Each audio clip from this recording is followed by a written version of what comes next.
How you guys doing? Yes, I gotta do some organizing, but I'm gonna be working on some of the copper hearts and crosses that I make. So,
grabbing one of my chairs. Sorry, guys.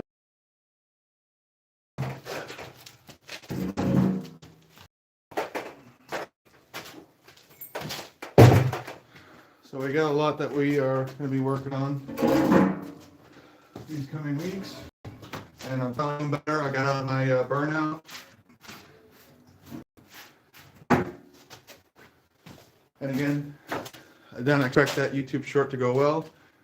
How you doing? I know that's your name, but it's funny. I'll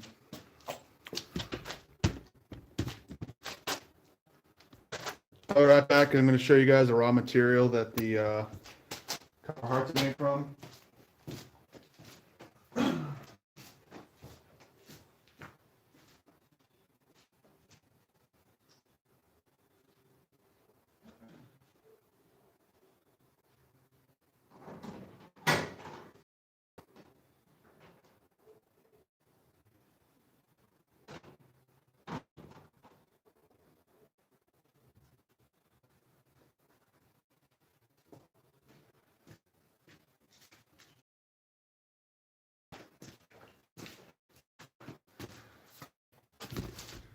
So in the past year, my dad, he got out of construction, but one of the last job sites that he worked on before he changed jobs into a different construction job, they put for a water pipe, they use 2-inch copper pipe. So this is type M. This is malleable copper pipe.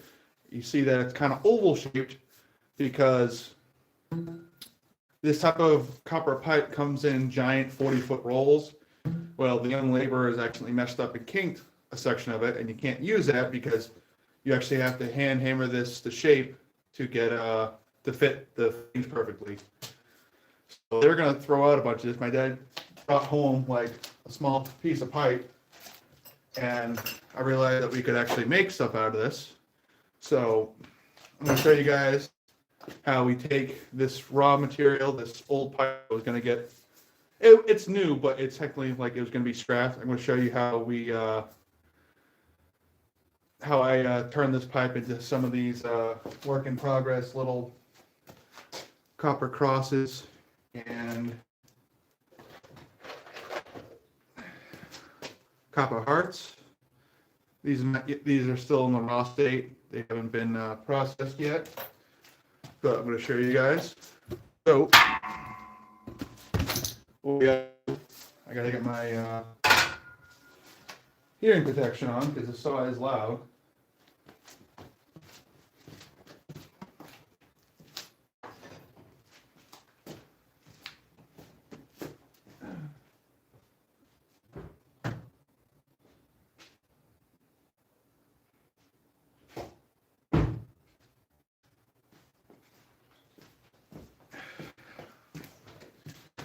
Now, whenever you're, and yes, I know my shop's a mess. I gotta work on organizing. I'm trying to get a live stream or two done today. Luckily, I got today off, which I know is weird, but so whenever you're using power tools, even if it's not within the 100 something decibel range of hearing damage, you want to have hearing protection because hearing damage is cumulative. Someone think of your eardrums like your shoulder. Someone just keeps punching your shoulder every once in a while, not super hard, but it doesn't give it time to heal. It's just going to get worse. That's what happens with your hearing. So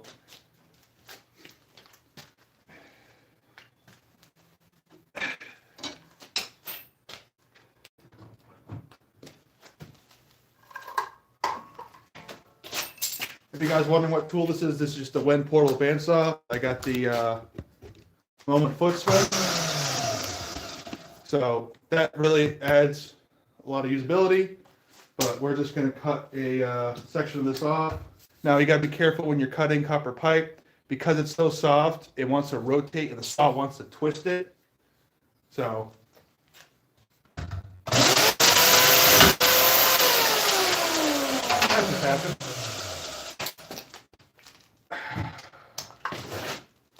It just grabbed the pipe really quickly, and the saw blade isn't broken, but I just unplugged it. So I gotta loosen this.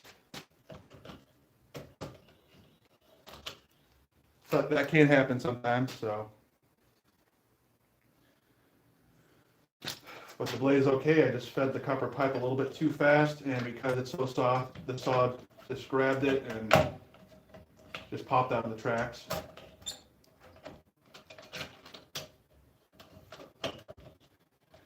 And if you subscribe because you saw my YouTube short, thank you, because I didn't expect that short to, I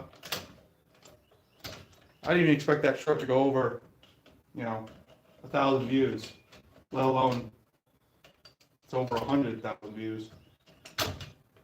And yes, I know that road spike, is not good for knife, making a knife. Like, it's better than mild steel, but a lot of beginners have access to scrap yards like the one I went to, or,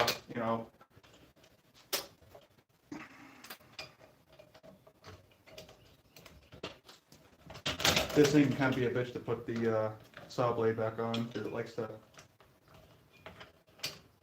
pop out. And you got to be careful because these saw blades, this one's not super new, but it is still fairly new, so.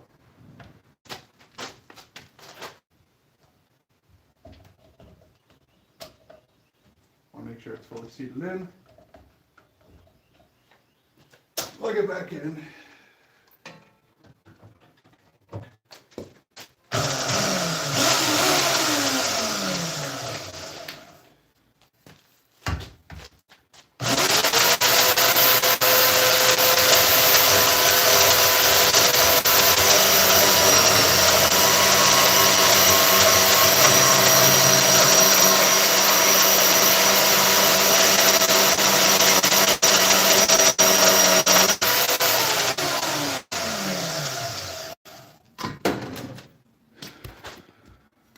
So you want to make sure when you're done using the saw with the Moment foot switch that you unplug it, because I have almost I've almost cut my pants by accidentally stepping on that. So now that we got the pipe, we need to use the angle grinder and cut it down the middle so we can open it.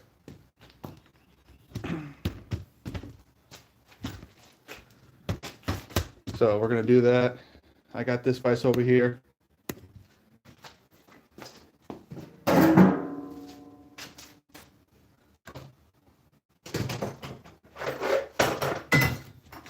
hope you guys are having a good day.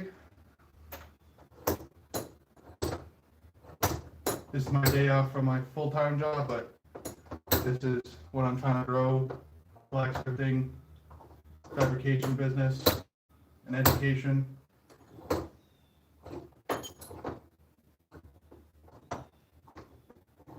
Now, if you're a beginner bladesmith, blacksmith, or someone trying to get into metalworking, Your best friend for being able to get vices and other stuff, regular bench vices, is just going to outdoor flea markets, because a lot of people do estate sales or house clean outs. So, if someone wants to sell, a house that's, market value 400 grand or more or less, they don't quite care about the tools that are in the garage. They just want the house cleared out so they can sell it as soon as possible, because they're looking at the big money. Well, a lot of guys, they'll clean out a house and then they'll have a bunch of tools and stuff that they'll sell at flea markets, or they'll have a store, and you can get really good deals. Don't be afraid to haggle with people. Actually, I'm going to turn you guys around so I can see the chat. But you don't be afraid to haggle with people, because that's how you get better deals, especially with people that do the estate sales and house cleanouts. That you can get good equipment at below brand new price. So we're just gonna get the angle grinder right here somewhere in this mess.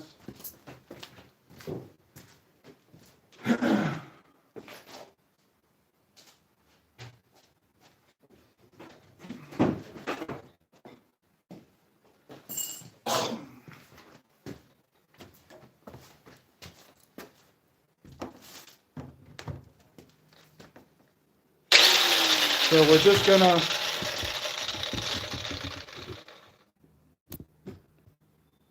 cut a line down the middle, and then we're gonna be able to open the pipe up and flatten it, so then we can start working on our heart and cross blanks.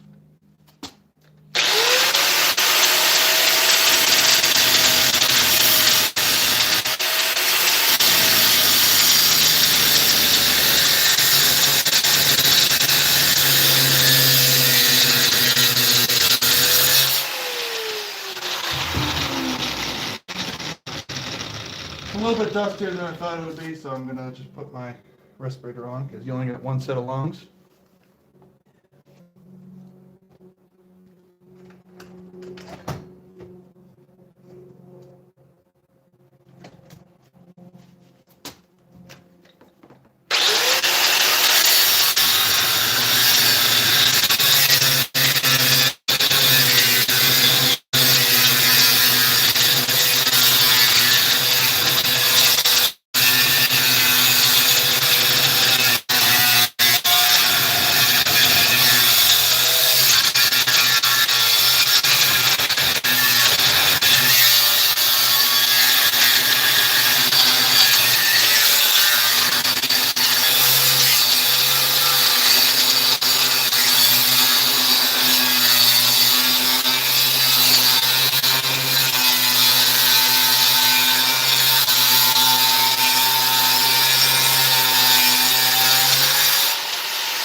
Because copper is a really good conductor of heat, it gets really hot really quick.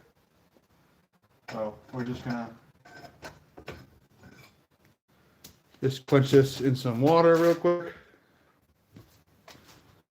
This is just my little quench tank, just an old ammo can.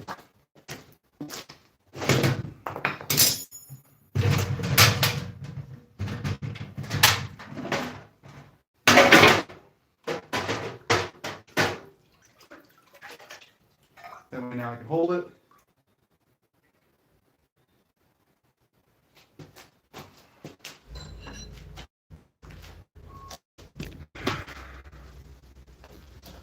So now we got the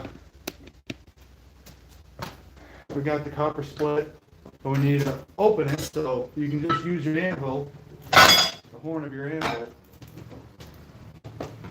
to help open it.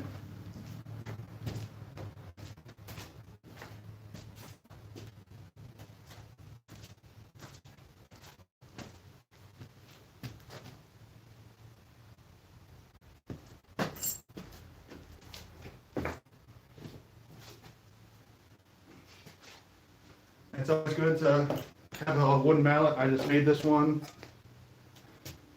But you can see we got the split, so we're just gonna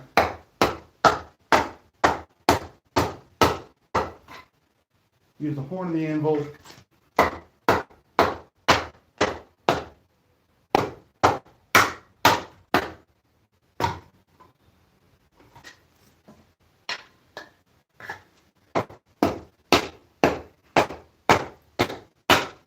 Now the thing with most copper pipe is that the inside is pure is untreated, but the outside has a little layer of like epoxy and stuff. So make sure you wire wheel or just lightly sand that off before you make it for stuff that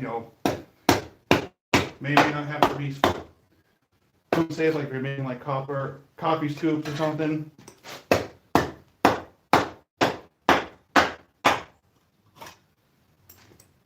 And I'm just going from both ends. You gotta be careful with the burr because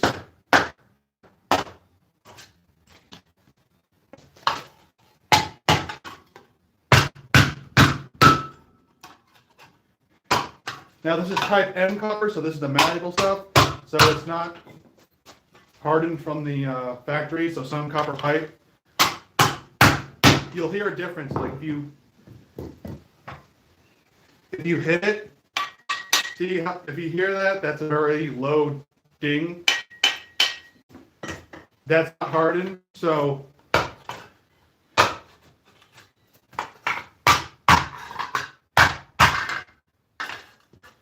but as you work copper, just by flattening it, it will harden up a bit, so you might have to nail it.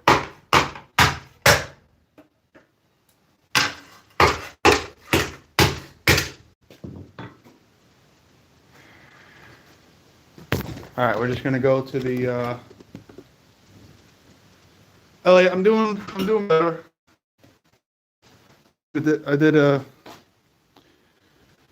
I took a break for a couple of days, just recovering from burnout. In September, I kind of burnt myself out. I didn't get a lot of sleep, and but before we flatten this anymore, I'm just gonna use a belt sander and just get rid of these sharp burrs on the edges. Oops, sorry.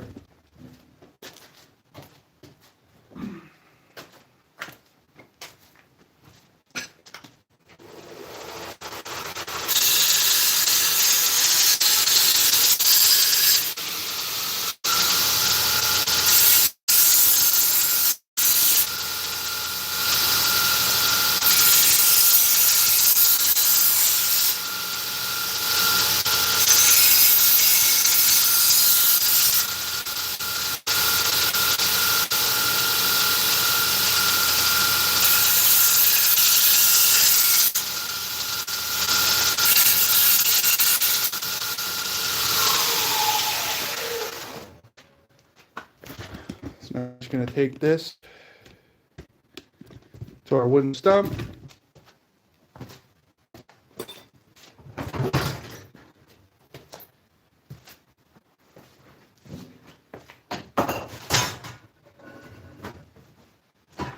Now the copper's still kind of wet, so I'm just going to wipe it down.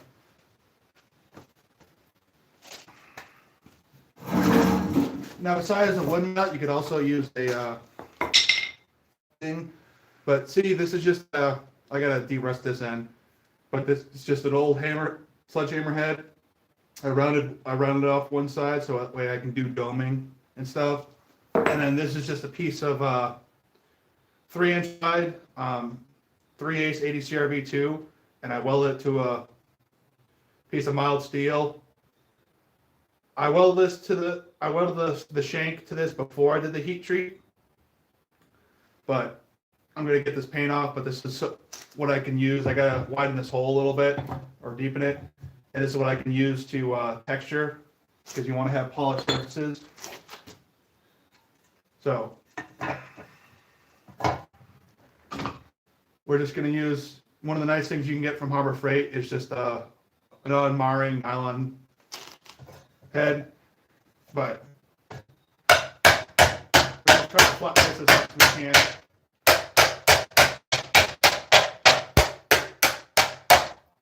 Of course, it kind of has some memory to it, so it wants to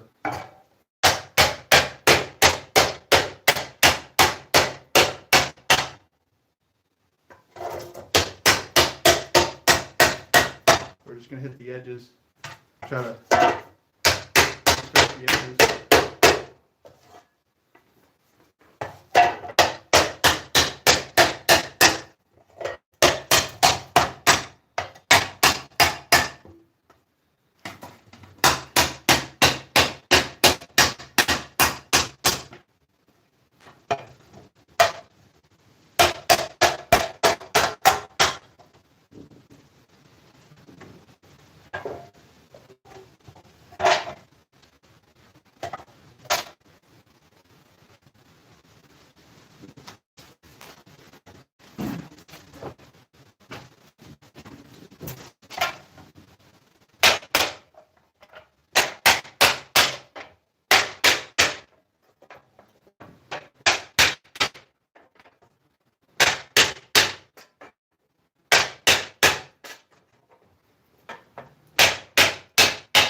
And just use this scrap piece of walnut as like a flatter.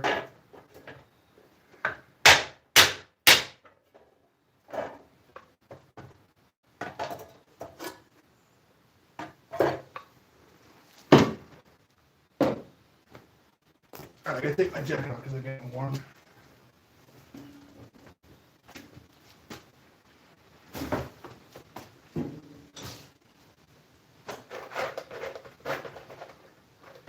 So one of the best things I found out, whether you're doing it out of copper or you're doing stuff out of steel or other stuff, the Dollar Tree, Dollar Store, you can actually get these cheap.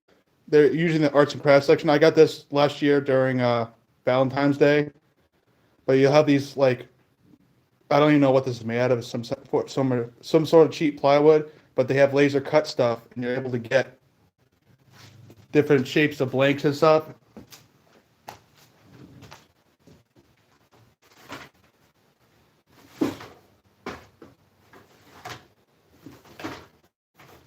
Like this is just for arts and crafts, but I could make a copper butterfly or steel butterfly. This is for a Halloween decoration.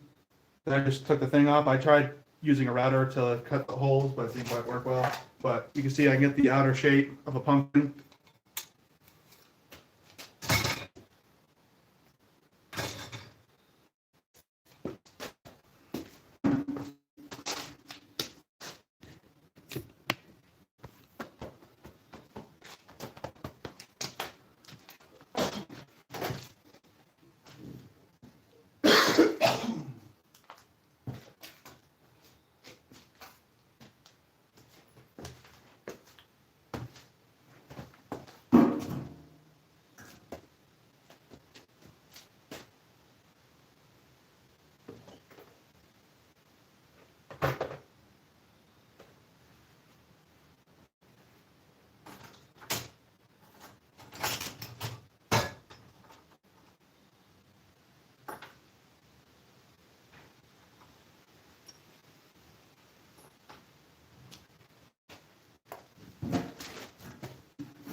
But you can just get your, oh, that's a very bad blunted Sharpie.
Sorry guys, I just had to go use the bathroom and get a marker.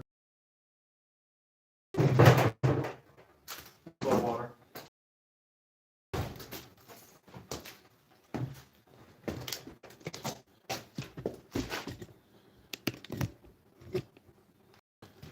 Also, don't forget, guys, next week I'm going to be 2,000 subscriber / 1,000 subscriber giveaway. This is my first ever successful hatchet. My dad made the handle, and I forged the little hatchet. I'm going to make a leather sheath for this. This is going to be part of the live stream. We're going to do a giveaway. The way to enter, just subscribe, make sure to hit the notification bell, and I'm going to do one of those, like a lot of other YouTubers, you can insert all your subscribers into a random name picker or raffle thing. But I'm going to be giving this away with the sheath and a couple other things. So make sure to subscribe. And also, if you want to support the channel, besides subscribing and sharing and watch my videos, I am going to be working on getting members only videos and live streams. Because I want to be able to do this full time, because I can work in my grandmother's garage and be able to help take care of her, because she's not getting any younger. So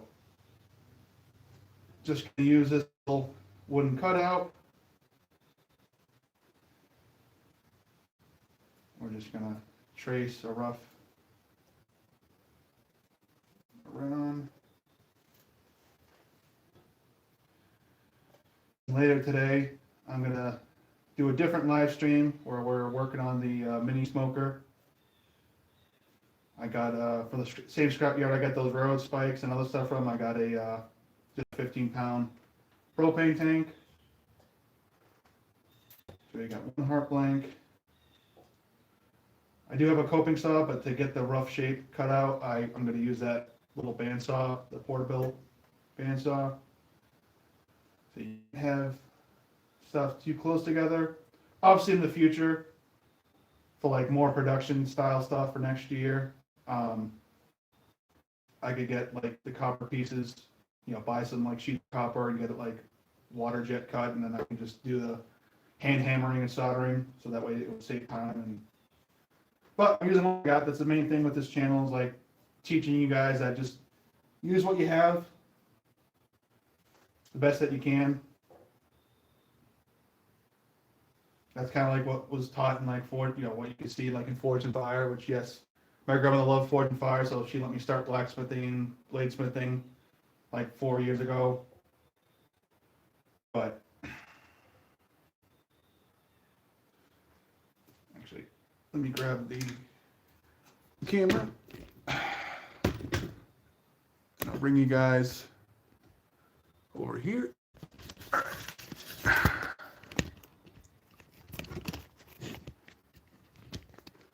This way, so you can see better. Again, I'm just doing this garage, just trying to make stuff and help people, inspire people, want to be able to make stuff. There's too much cheap shit in the world. Excuse my language, I like to swear. My mom swore like a sailor when she was alive, so I kind of got that from her.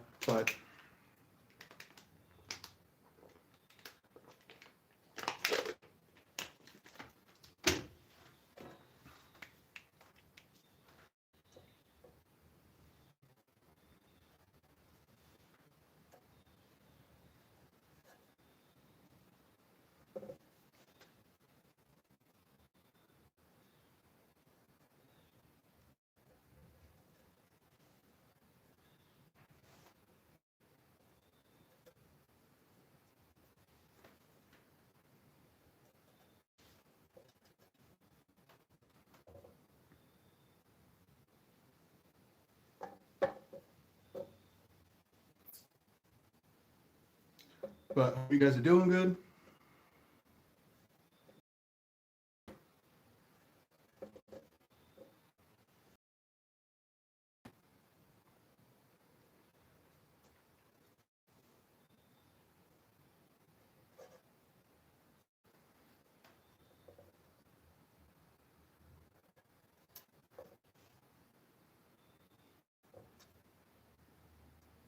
So I try my best to make this as close to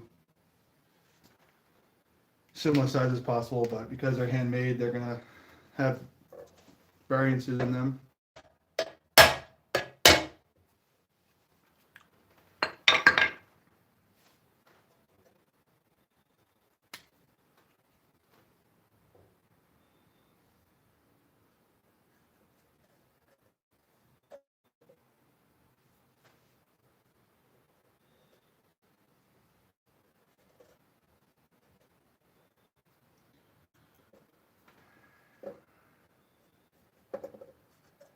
But one of the things that kind of got me into wanting to make the copper stuff is that,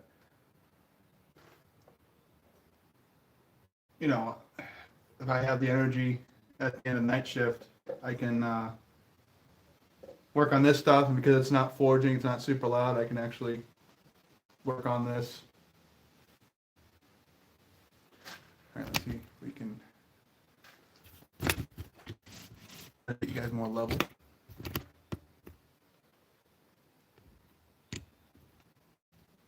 Actually, I'll just have it so that way you guys can see, not the rafters.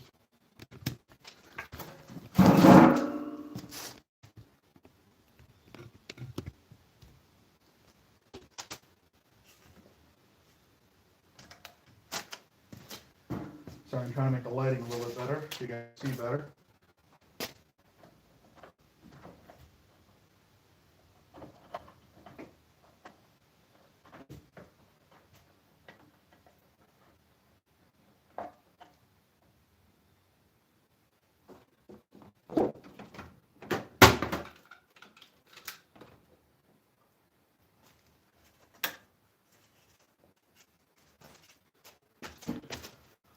Hopefully you guys can see. A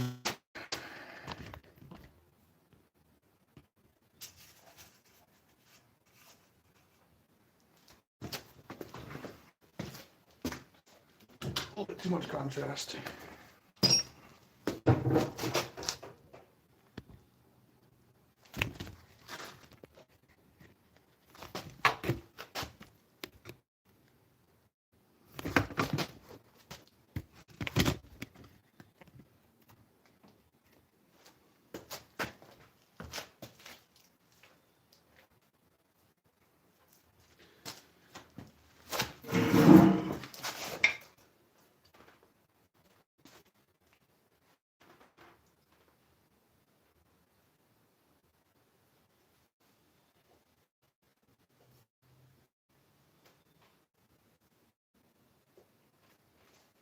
These are just little, you can find these hearts usually during like Valentine's Day in February at the dollar store. They're just little laser cut little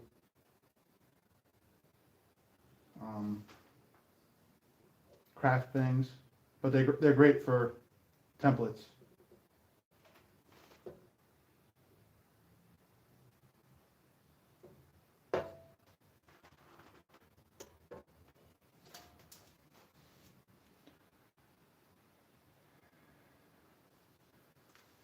So we're just gonna have a rough line for where we gotta cut.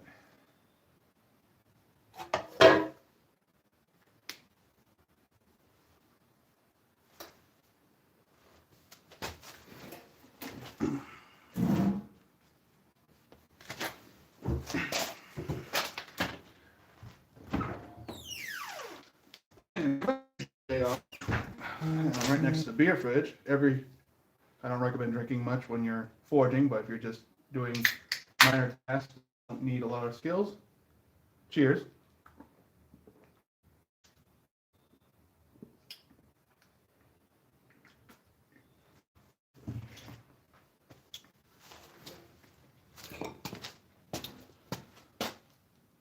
All right, so we got the hearts, so we're going to cut this strip out, and then we're going to cut each heart out.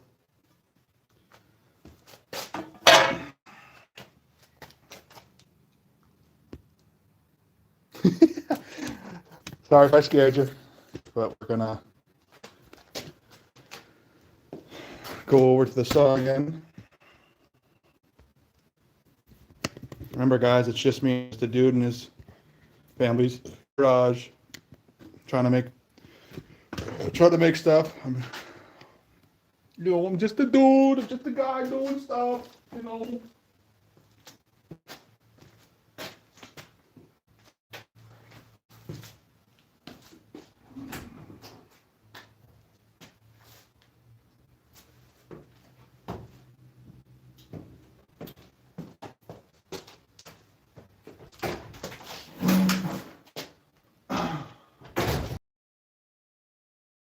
What?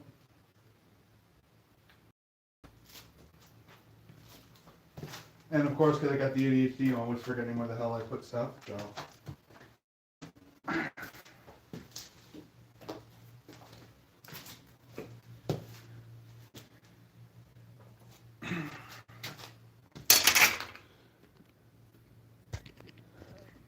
Yes, I'll do a video soon on redoing this plate, because this is a portable bandsaw. It's meant to cut through pipe and other stuff by hand.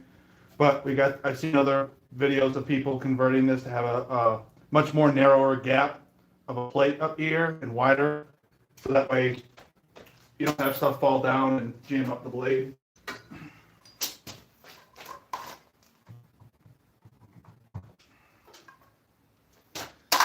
Another thing, because copper is super conductive, you got to be careful with the heat. So.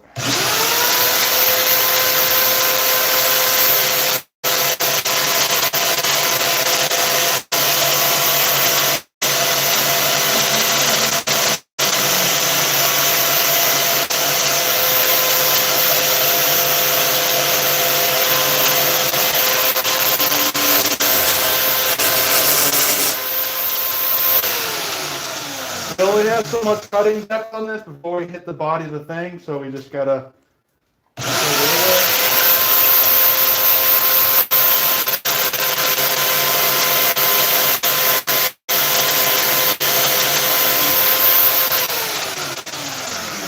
And we can save this piece for making either the copper crosses, or if we want to make like a bowl or a little candle holder, we can from this.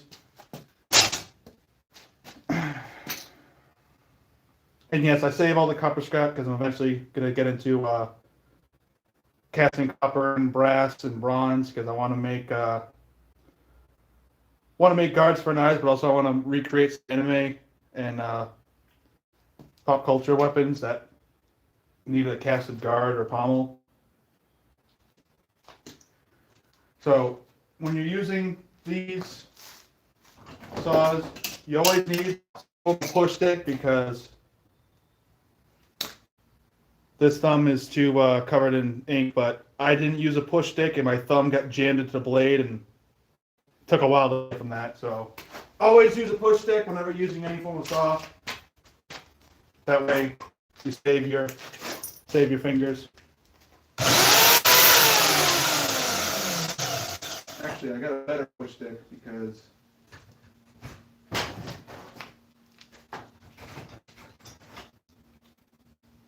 there we go. That's better.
This is one of the reasons why we got to upgrade this plate, because see that little piece of copper in there?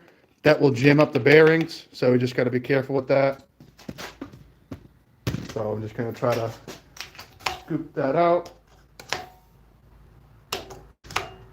Yeah, got that out. So that way, because if you got a piece of material stuck between the blade and the bearings, it'll jam this thing up and possibly kick the blade out or snap the blade. So you got to be careful with that.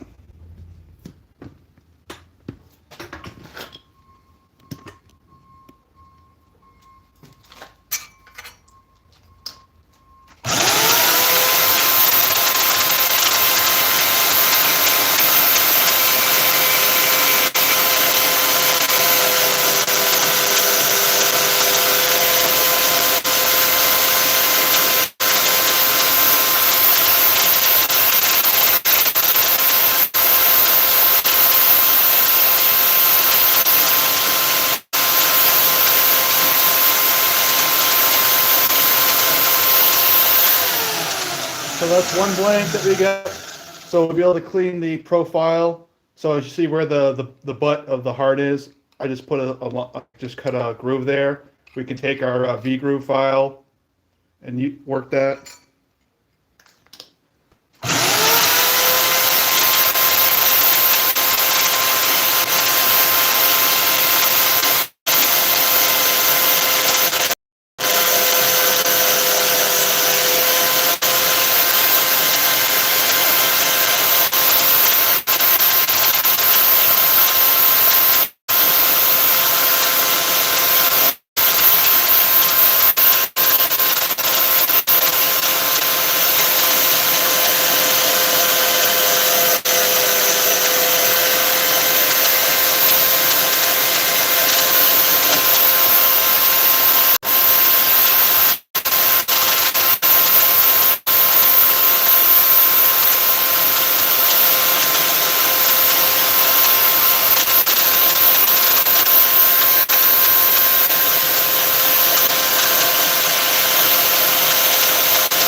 Now you got to be careful because I can feel this copper is getting really hot.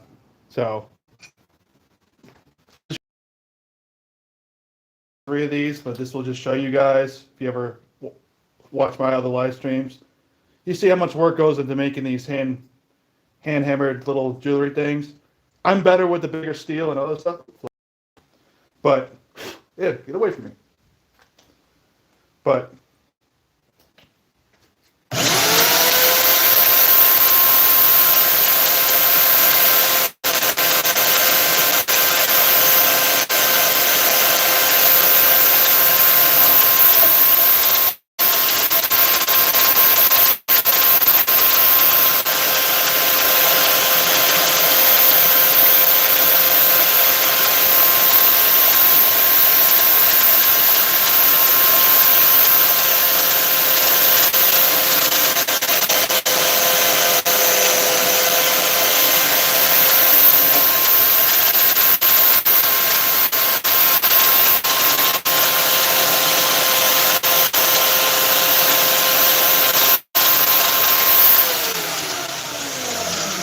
and even all the way down here, the heat, because copper is such a good conductor of heat, I can feel the heat down here from the friction up here. So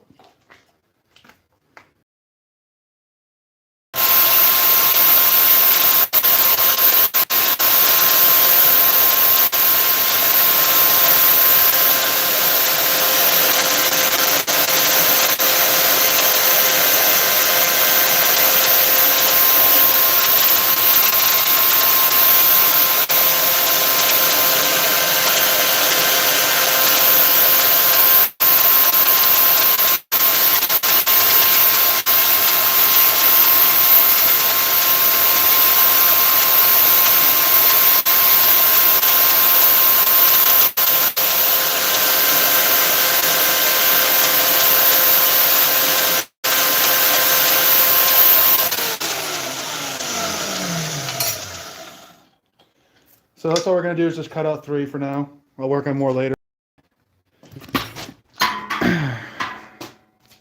Now I go over here. And I'm still learning how to get the process down. The angle grinder anymore. But you can see, you know, these are blanks that we're going to be aiming to get.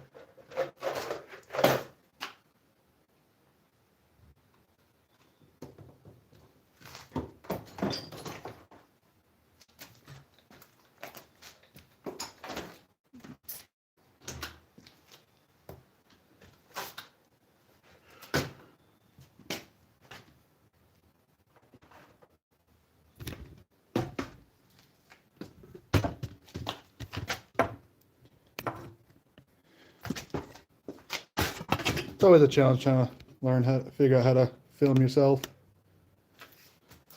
And yes, I know I need to organize everything, but now the big thing for texturing the copper, whatever hammer you use, whether it's a little ball peen or a cross peen, you want to sand the end smooth and then polish it, because the copper is so soft it'll take any form of pattern, whether it's a rough pattern or a smooth pattern. Okay, these are the older blanks, so we're going to move these over.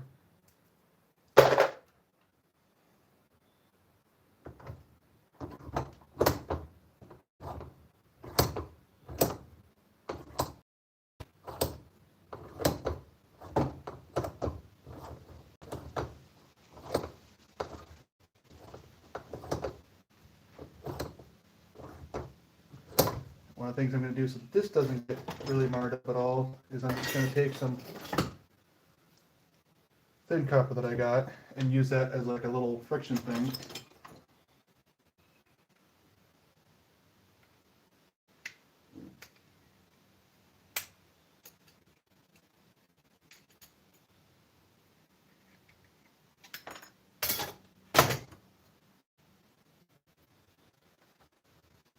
This way the jaws of this vise doesn't mess it up.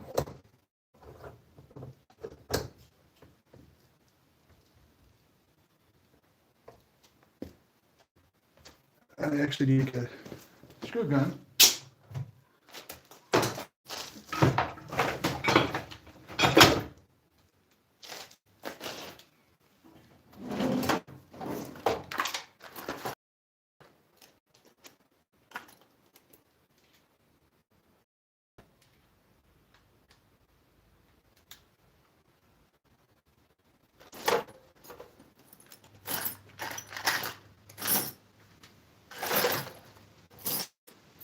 Make sure you guys to like the live. I know it's not the most entertaining stuff, but it's just showing how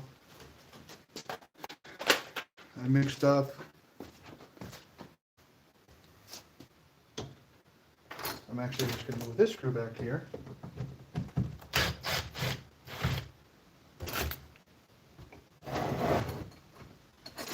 This will make stuff a lot easier.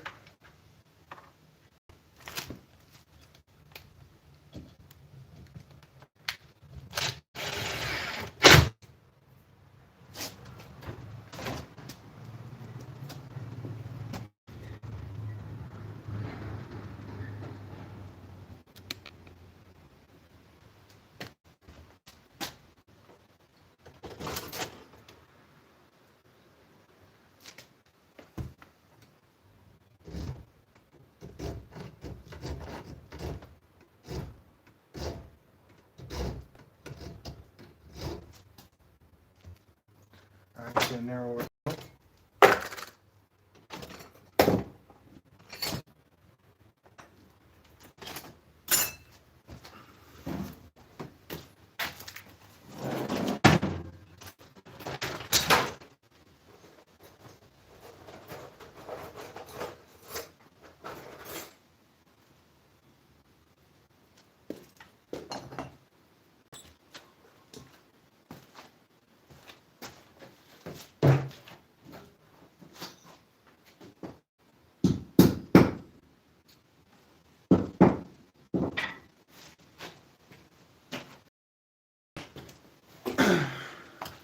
Reason why I didn't want to use this as a push here, and I could just insert my files.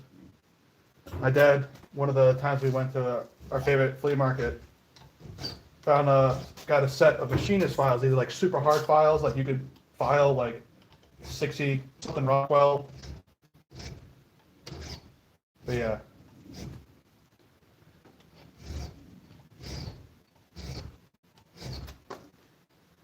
So we're getting a crack at the butt of the heart.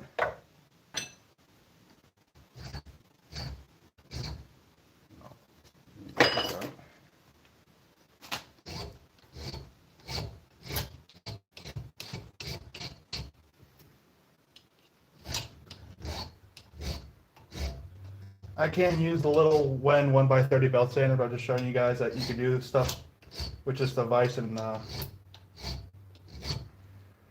file.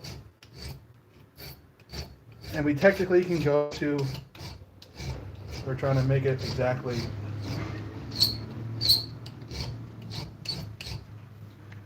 like the heart cutout. We can actually go to the inside of the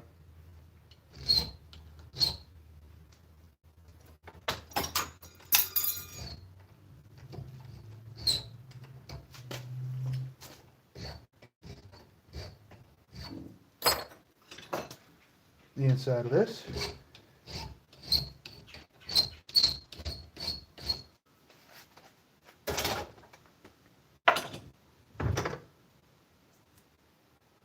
You can see we're kind of getting that shape there. I'm just going to rotate this.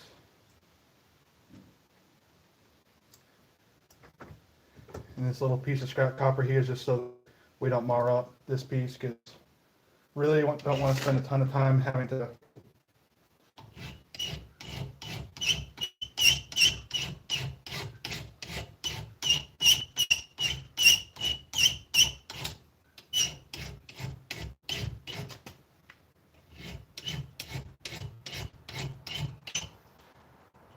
This is some thick copper.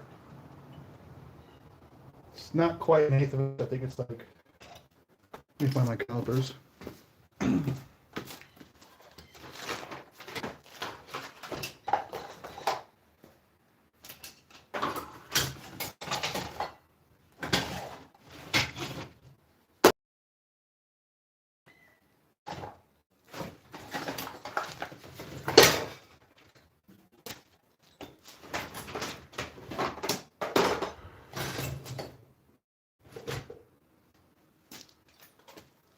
I'll find them later, but you can tell it's a pretty thick piece of copper compared to the other stuff.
trying to bend this thing over. It's easier to index.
So this side, for the most part, is good. I just gotta get some of these marks out.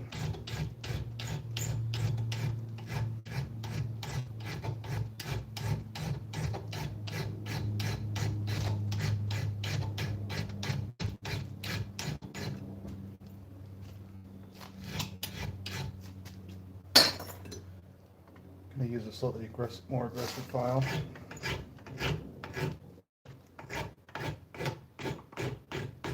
There we go.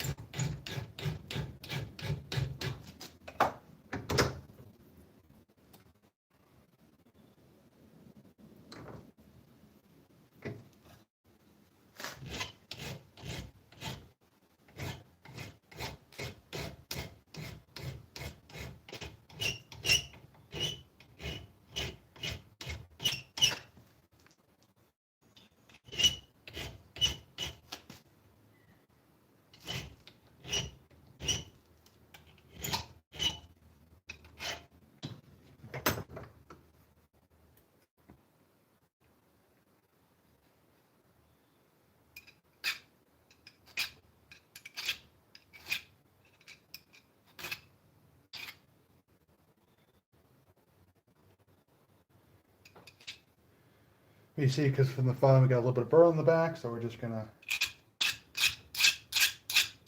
gently take that off.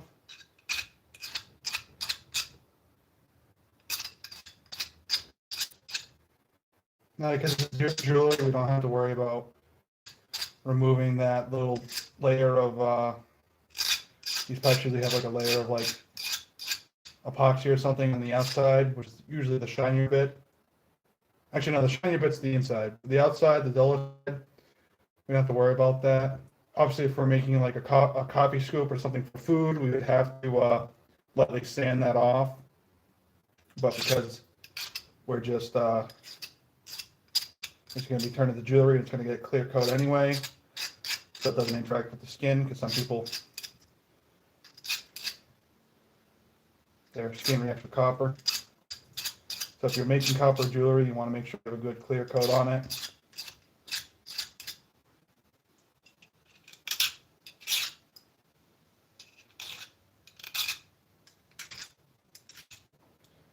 We're not just going to round the edges on the side that has the burrs, we're also going to go on this side.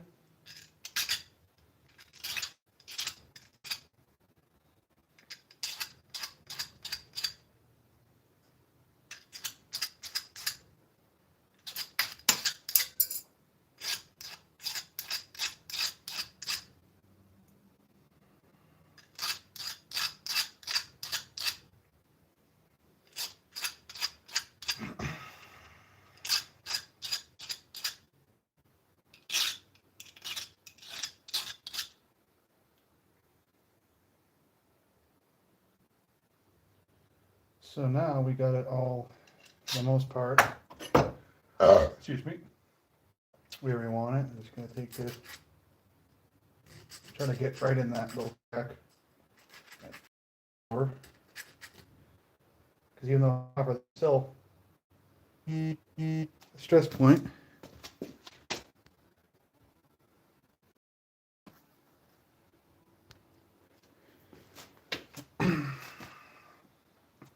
So now we got the rough shape that we want. I need to go grab the little punch. So if you see these other ones that I already have started from before, we got a little hole there. That's because we got to be able to put the ring in order to, I just got a piece of scrap copper wire that I stripped it, and I used the, I just had them, but they're little jewelry tongs that you can use to scroll and roll stuff. So I will be right back, but I will turn you guys around so you can still see me. So I got the punch over here somewhere. But before that, need a little sip of air.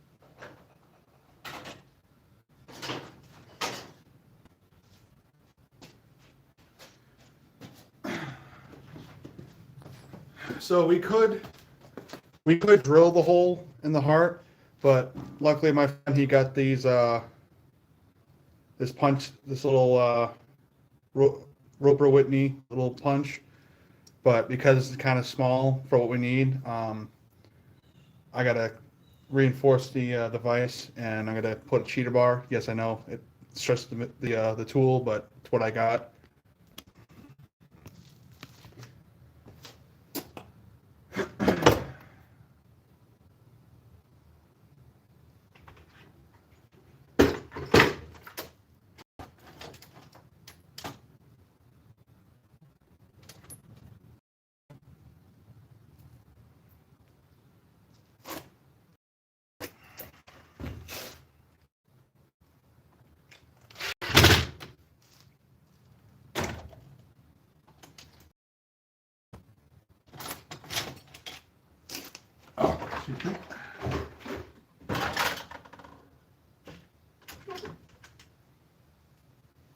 If you don't have a washer, because these screws are kind of small for this, the holes in the vise, just use a nut that this can fit into, and it'll act like a.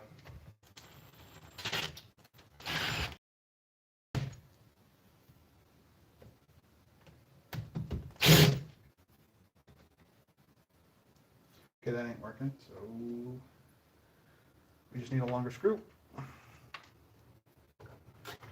Okay, I got one laying over here.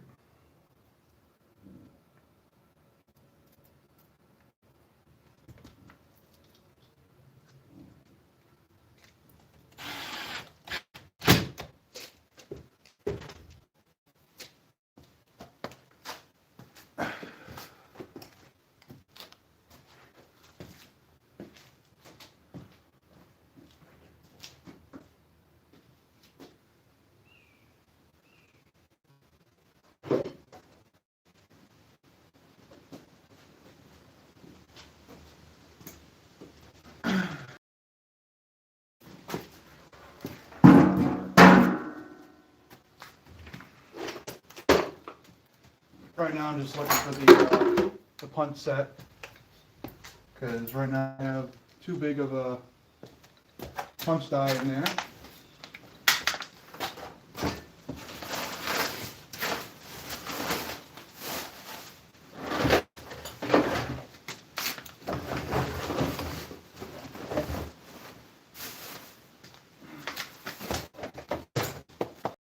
Well, I'm not going to show you guys me organizing because that's just boring. But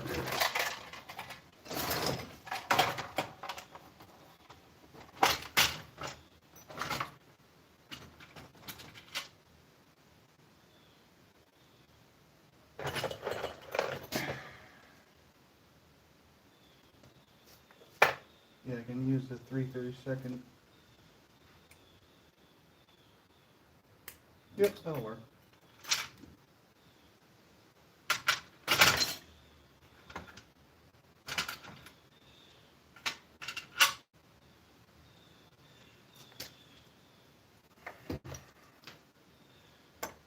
So the cool thing with these punches is that they just have the way that you replace or swap out the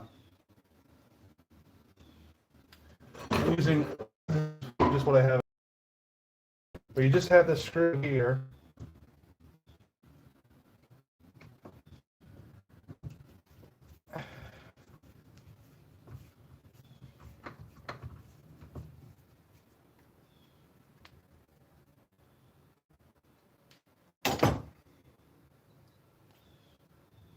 So Roper Whitney, they've been making punches for a long time. We don't want to lose that screw, so we're just gonna open this.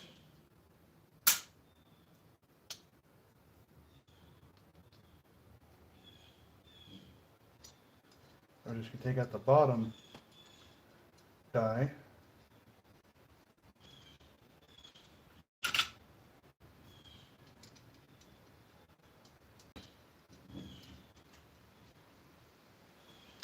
And now to take this out, you just undo that.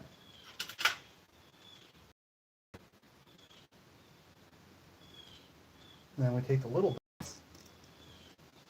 Of course, I just misplaced, but that's okay. That's the curse of ADHD.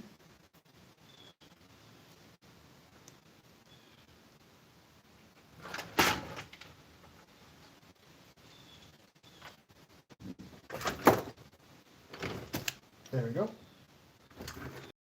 So you see here, these, the funky linkage. But this is out of the way. So we just put this in here.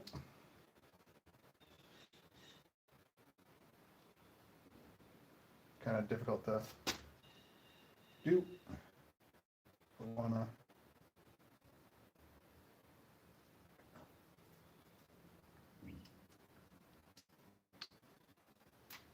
get that T-slot lined up, and you can see it's in there. So now we just got to put that old screw back in.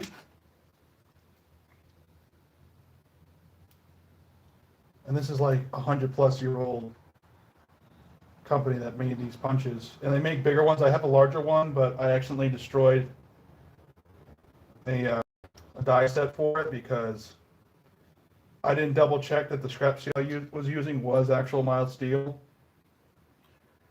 Because I tested a small section of a piece, but the piece that I grabbed was a different one, and it was a steel that was able to harden in water. So like, you know, I just had to cool off the piece a little bit in water so I could actually hold it, and it exploded when I was trying to punch it, and it just, the assembly didn't break, but the actual dies got all mushed up. Now we don't want this to be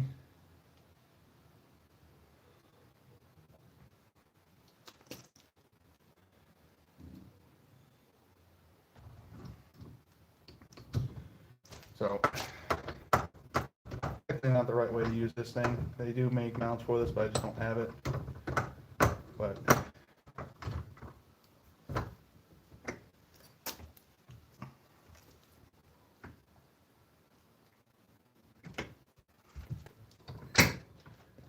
because it's copper, I might be able to punch it without using a cheater bar, but we'll see. I'm sorry for the camera being a little bit off.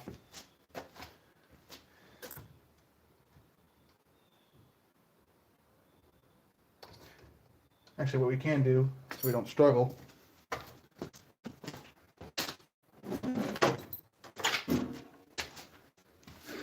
because all these punches, they have a little centering dimple, we're just going to use our center punch, automatic center punch, and mark it, so that way we can feel that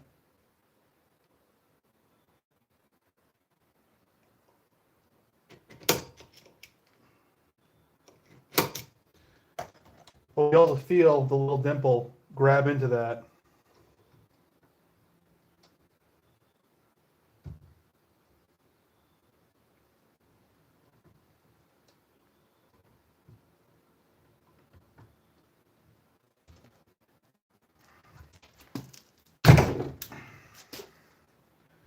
Okay, I don't need a cheetah bar for this, but I do need it for steel. But you can see we got a little hole, and if we need to make it a little bit bigger, we can just use a drill.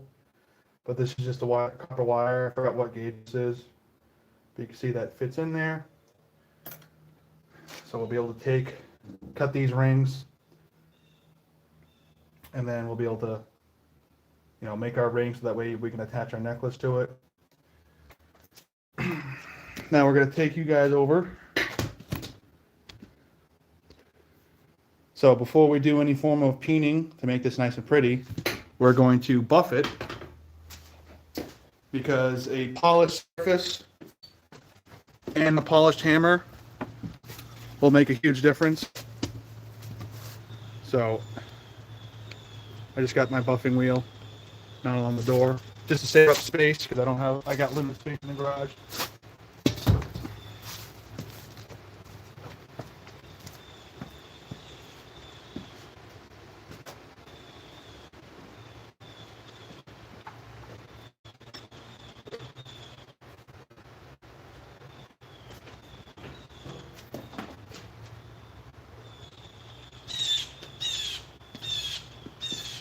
So this side that's already shiny, this is the inside of the pipe. So this is the stuff that's already super shiny. So we're going to make it even more shiny.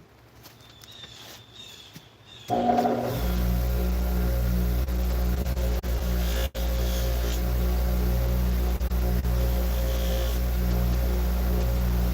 copper heats up really fast. So they're just going to buff the edges too.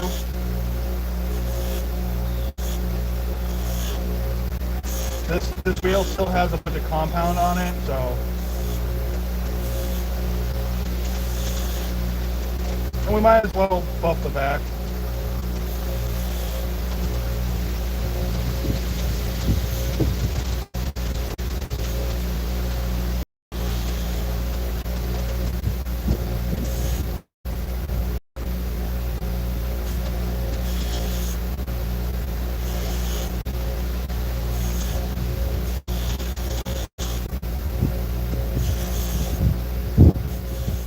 Of course, if you're making jewelry, you can make the edges as smooth as you want, but I like leaving some of the hand file work in it, because that, that shows the extra,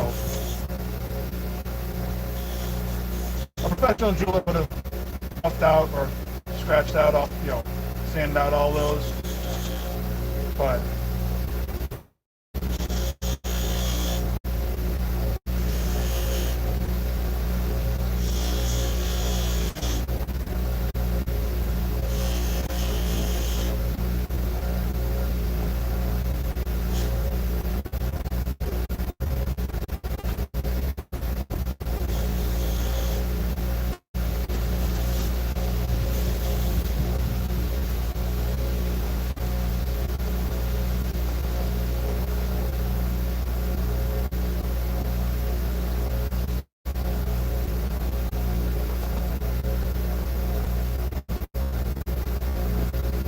and while we're here, we're gonna just buff our hammerhead. It is still shiny, but we're just gonna get it extra smooth.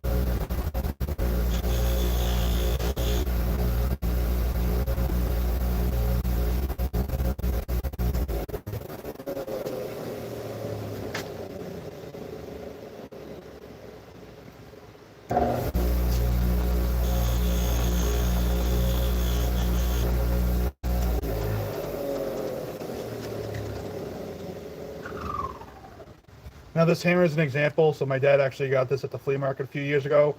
and the shank, the handle of the hammer was all bent and the wood was crappy, so he just replaced it. So an example that showing that you can refurbish fairly cheaply.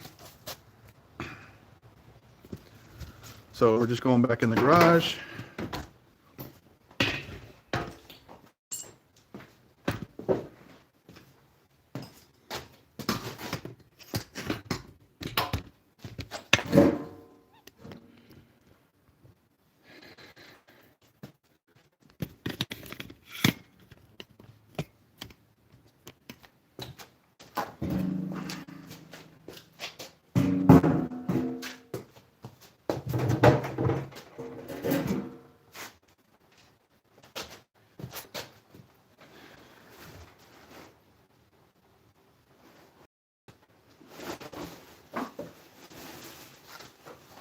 Before we start hammering off, I'm just going to take a little paper towel and some acetone, and we're just going to take off the wax off the surface of the hammerhead and the copper heart.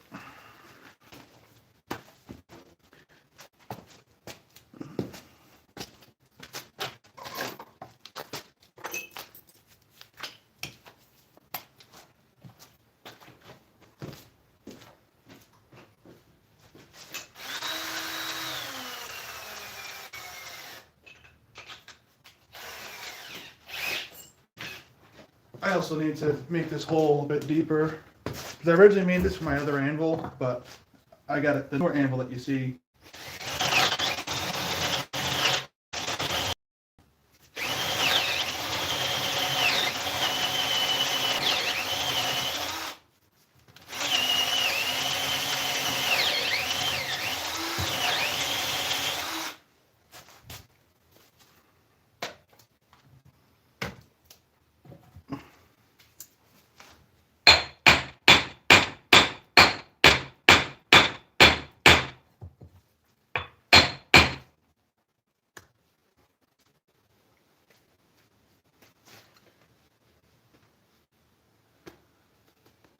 All right, it's not quite going down.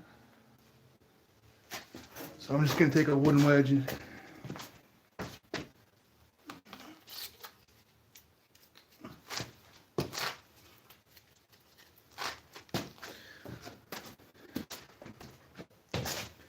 just take pieces of wood.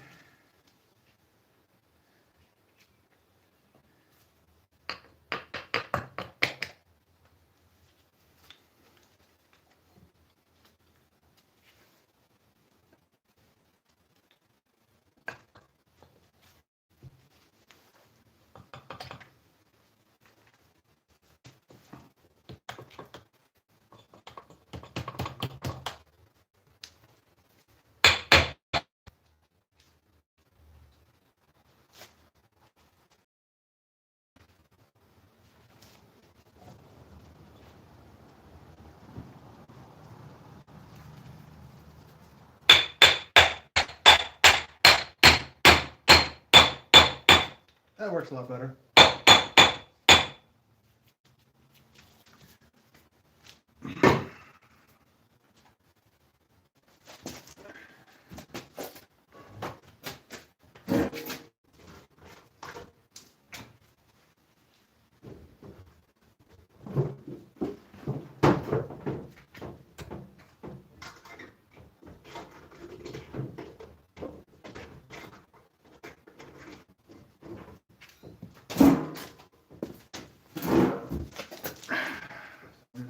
Probably got gloves on. Just get all the, make sure you guys can see stuff. We're just getting all the buffing wax compound off of the copper heart, because that will kind of impede peening.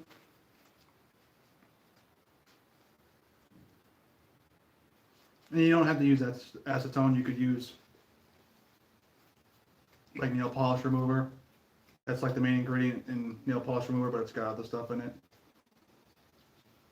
But I only got like a gallon of acetone. But you can always see the outside side, and then this side is extra, extra shiny. This is the side that's going to be facing out. We're also going to just get all this stuff off of the hammerhead.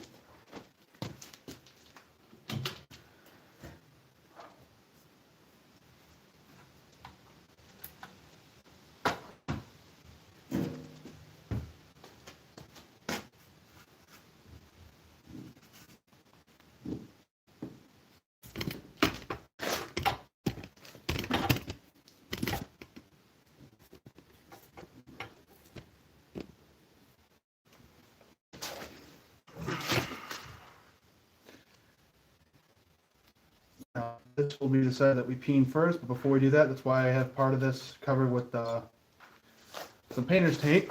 I'm going to get my maker's mark.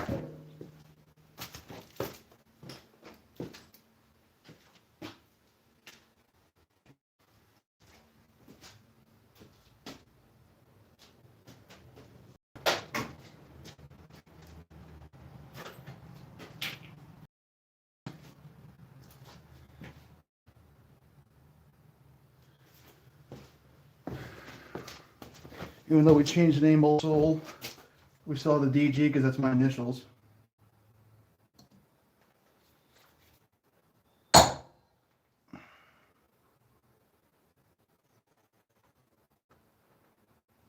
little bit tough trying to get.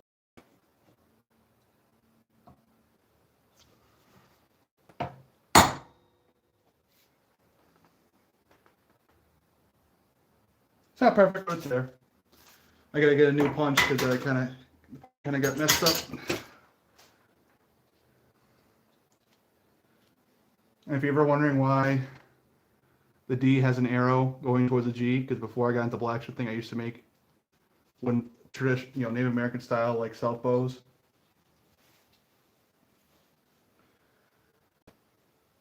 Now, some people like to start. I like to start on the edge. That really kind of makes it pop because you're kind of sculpting it.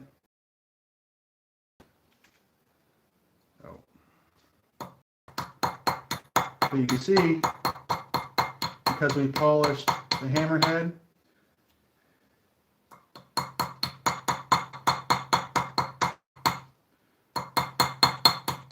and the copper, see how shiny it is?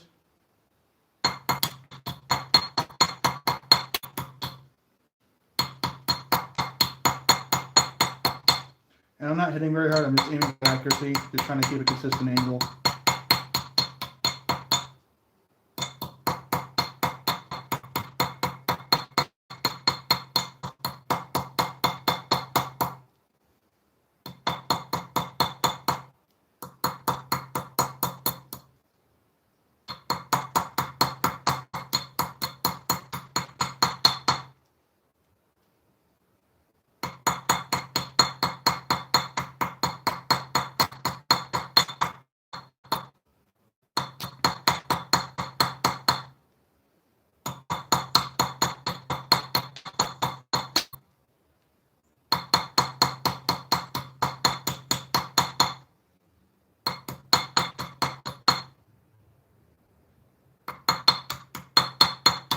And of course, if we hit harder, we'll have a deeper dents on the edges.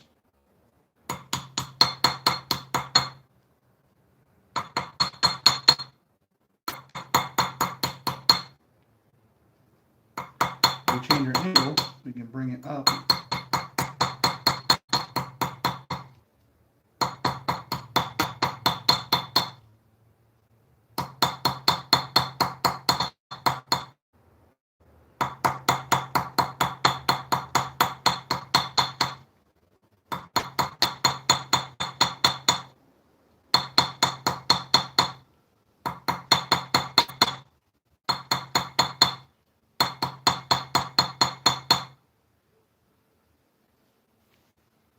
You can see how much shinier the edges are because we have a polished face and we have a polished hammer. And because the copper is so soft, it'll actually kind of work harden and work polish the actual face. But we're gonna keep going around the edge because we really kind of want this. We want it to be kind of look like it's round.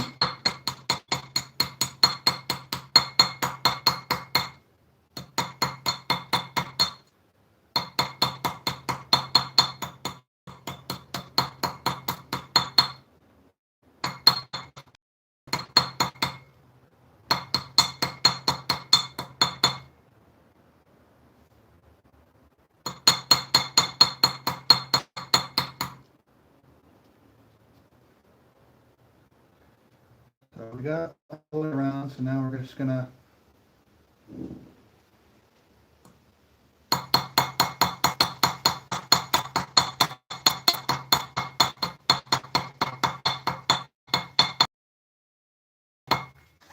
try to work our way around.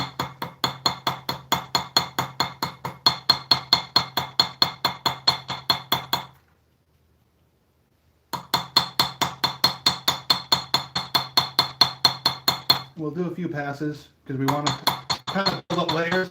Because the first dent is going to be a very tiny one, but once you kind of make it deeper,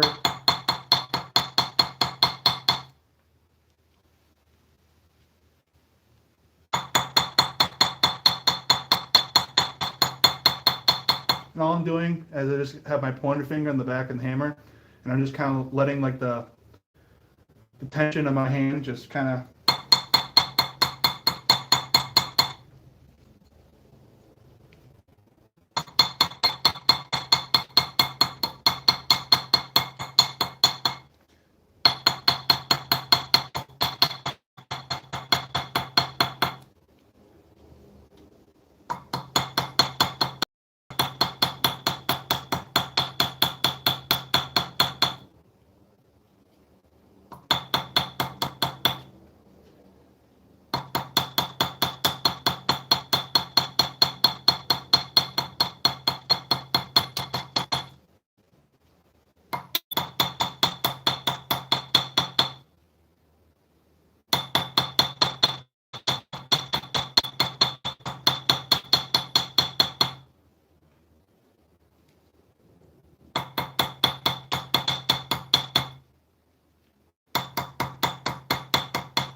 And there's no exact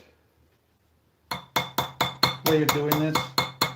You just try to see what you like and what looks good, and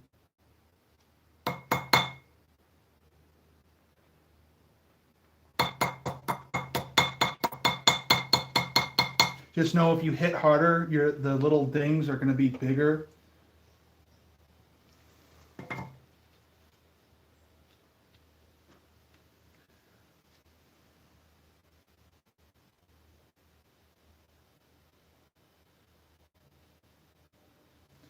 I'm just going to go around the edges a little bit more, hit a little bit harder on the edges.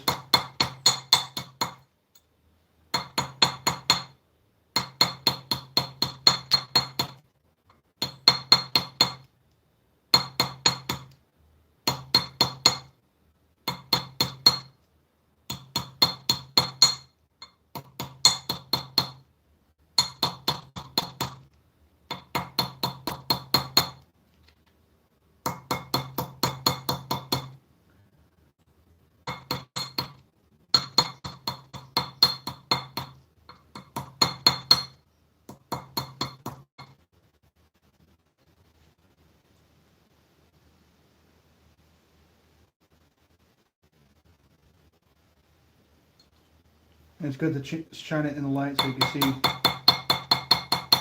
You might have some areas that you realize that you didn't quite.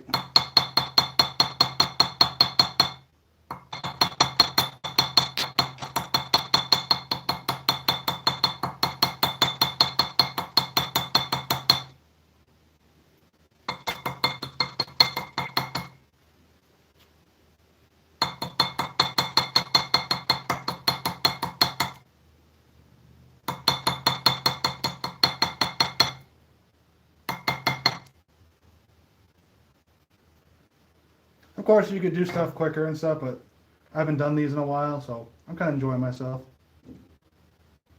You see how shiny and pretty that looks? And you don't have to just have a ball peen. I have a cross peen that I'm going to grind this edge because it's got a little divot there. And that way we'll be able to do a cross peen pattern.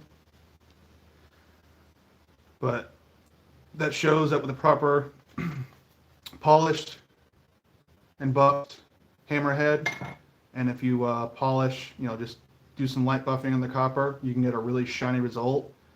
And then, of course, before we would clear coat this, we would clean it with soap, water, and some acetone, and then clear coat it, so that way it's body safe. It doesn't corrode.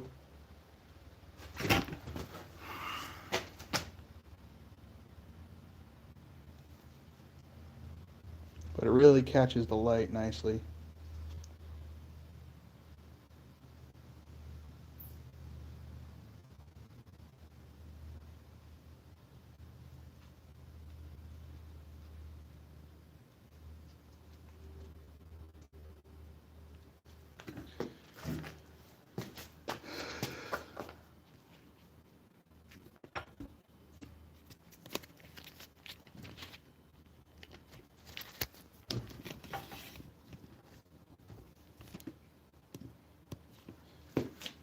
Now we got that. I'm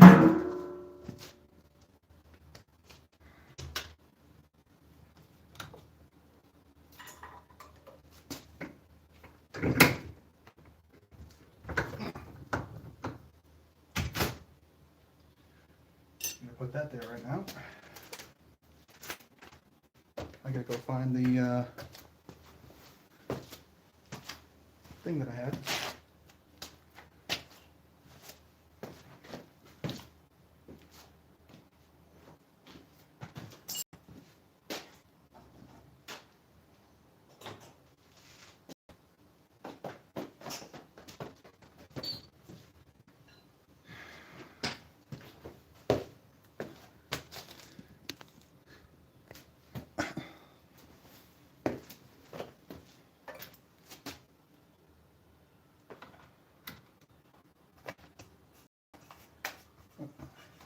So this is just a jewelry, this so you can make your own rings, like your copper rings. So this is some copper wire that I already had started, and this is that diameter. So this is a piece of already stripped wire, and you just start turning. You gotta start it tight. I kind of forgot about that. You want to make sure you go over. You just grab and twist, grab and twist, grab and twist. I'm still not an expert in this. I'm kind of rusty with this stuff because I took a break from making this stuff for a while.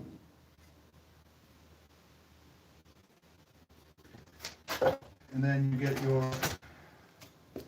these are cut snippers, so when they cut, they leave like a fairly flat edge. So this is the end that cuts off, but you see how nice and flat that is, so that'll make it a lot easier soldering.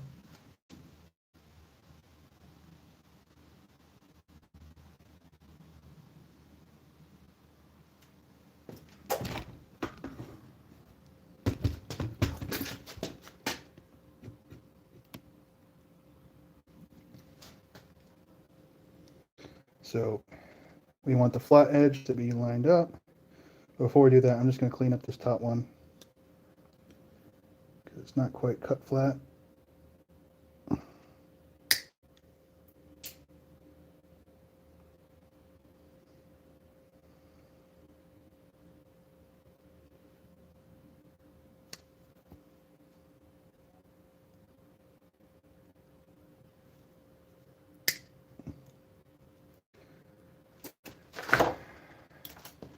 You can see we got the ring. This one I didn't cut quite right because you can see that side's flopped, the other side at an angle. So I might be able to fix that, or I might have to just scrap it, but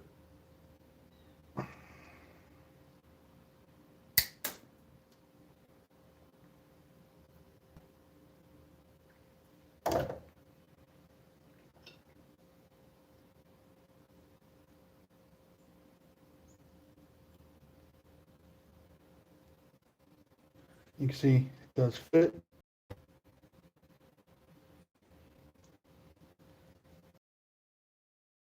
But before we do anything with the soldering,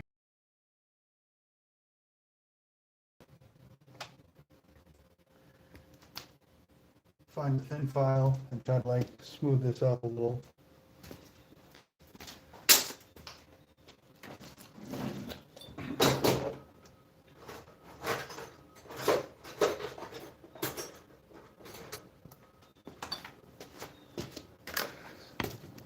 So if any of you guys ever are interested in buying these, I'll be putting more of these on my Etsy soon. But I'm still not the best at soldering these joints. I'm better with the hammer work and the other stuff, but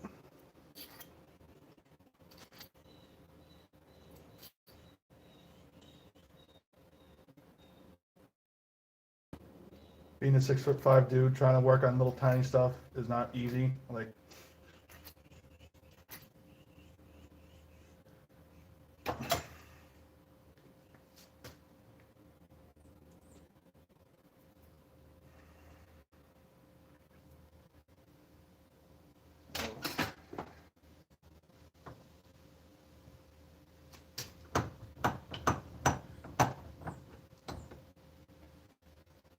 if I do anything with this, I'm going to just get a little bit of acetone.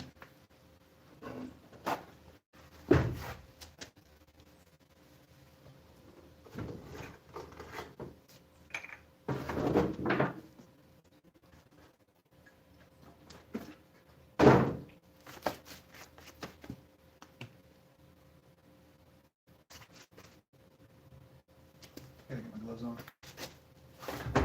Should have done that first, but it is what it is.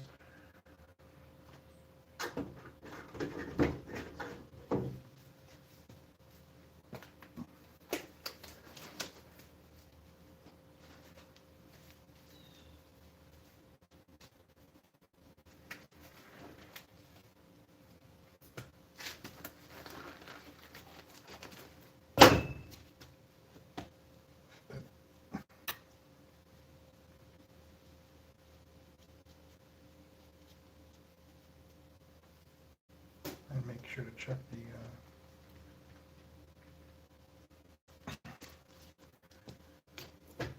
So I'm going to try something I haven't done before. So normally I'll just try to solder the ring right away, but I'm going to try to see if I can get a little bit.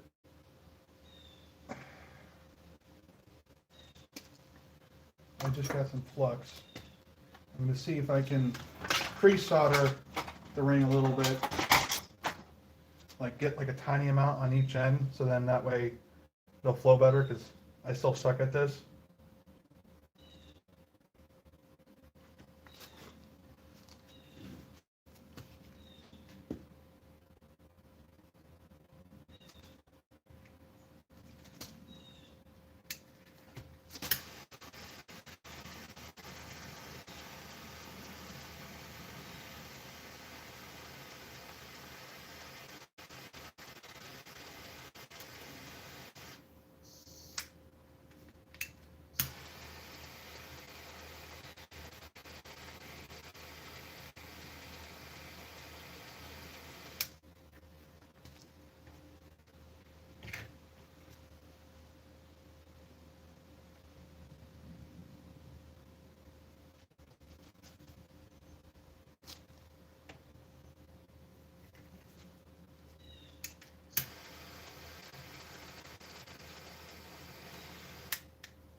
Got a little bit more on there than I wanted.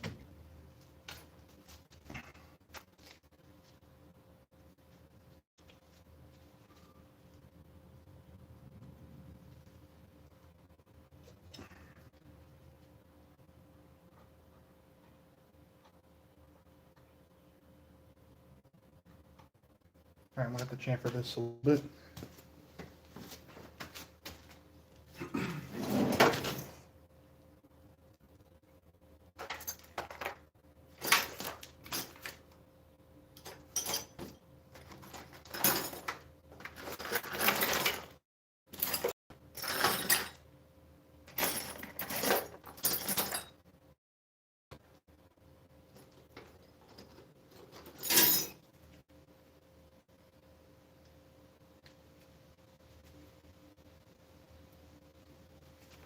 Just got an old drill bit, and I'm just trying to add a little bit of a chamfer to the front and back. That would have been easier to put this ring on.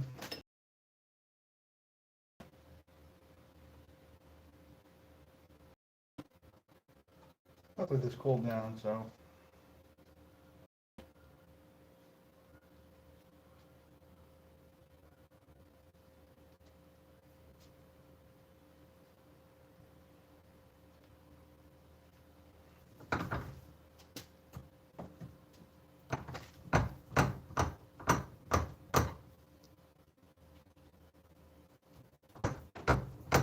Gonna use the vise here to try to line these up.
It's actually been quite a while since I've done any soldering, so I'm trying some new stuff, seeing if I can do better than I've done before.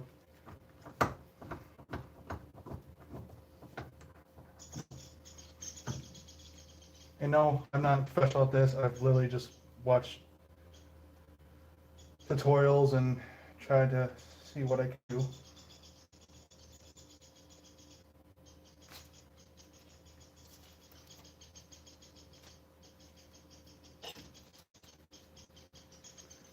It's gonna take a little bit more base flux. You don't want to put too much on because that's stuff's gonna start running.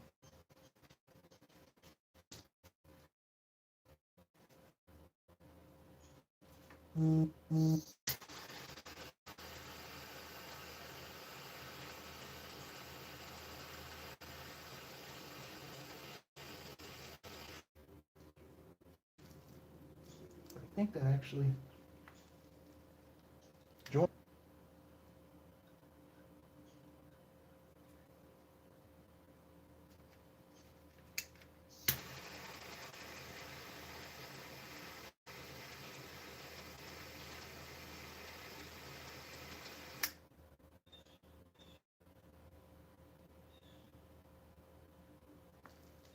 Yeah, that's better than I've done before. So just gonna let that cool down. Of course, the ring will I'll get buffed and cleaned up. Might not be able to get some of the solder off, but still learning.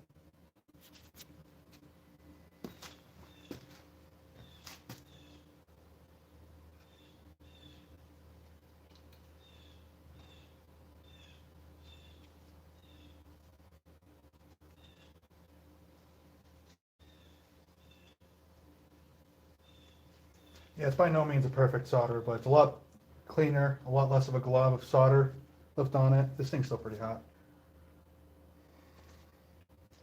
But it's cool now, so we're gonna try to clean it up. I do have a Dremel tool to buffer stuff, but I gotta find it.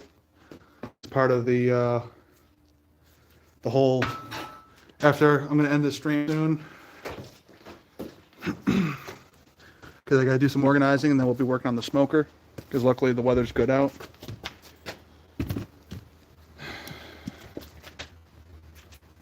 You guys can see we didn't mess up our copper heart much. Normally when I solder, there's stuff everywhere or the heart gets too hot, but I got tools this time.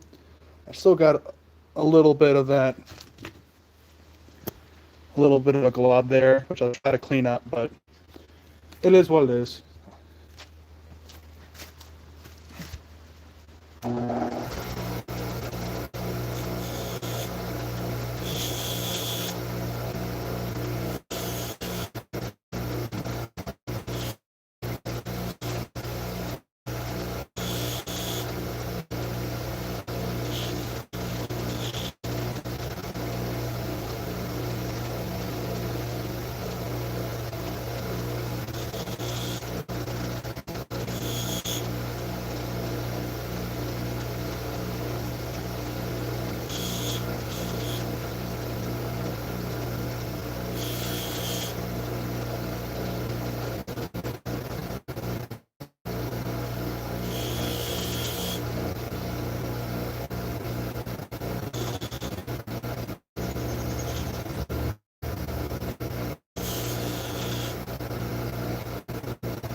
What do you mean?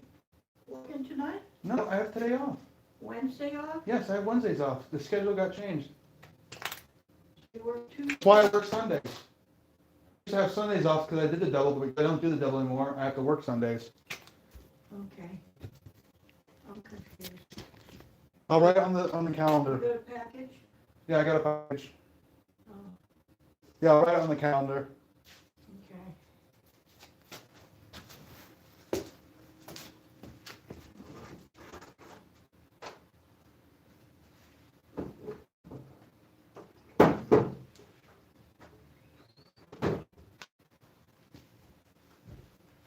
We just did a little bit of extra buffing, and we'll make sure this is nice and clean of any buffing compound before we clear coat it. And I just got some, I looked up online, like a bunch of different people that do copper work, and like Krylon has like a jeweler's like clear coat, where stuff will still look super shiny, but you won't be able to tell that it has a clear coat, which is exactly what you want, because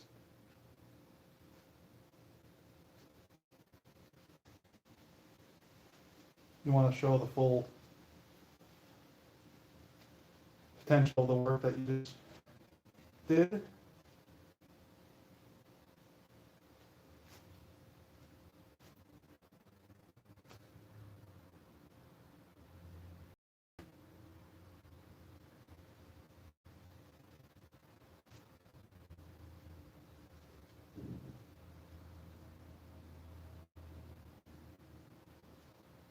we'll probably have to take a sponge because the file marks on the sides, they do pick up the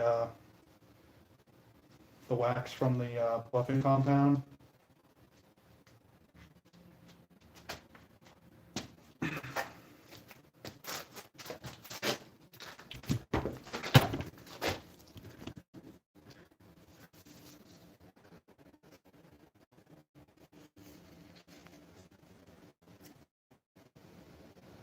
I gotta get a new maker's mark because it's kind of messed up. But I hope you guys enjoyed that.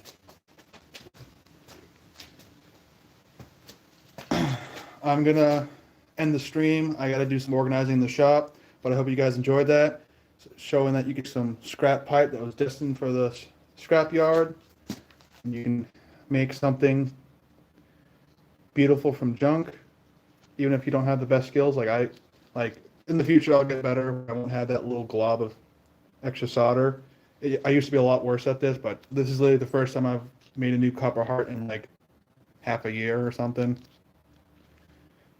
But this will get hung up in a couple of coats of clear coat. And then I got some necklaces. I got like the cotton, the fake leather. It's a cotton necklace. And then I got a little stainless silver plated necklace. And that'll fit right through here. And it'll work nice. So I'll be streaming later today. I don't know exactly what time. I'll post a YouTube short or a poll or something. But you guys be safe, have fun, make some cool stuff.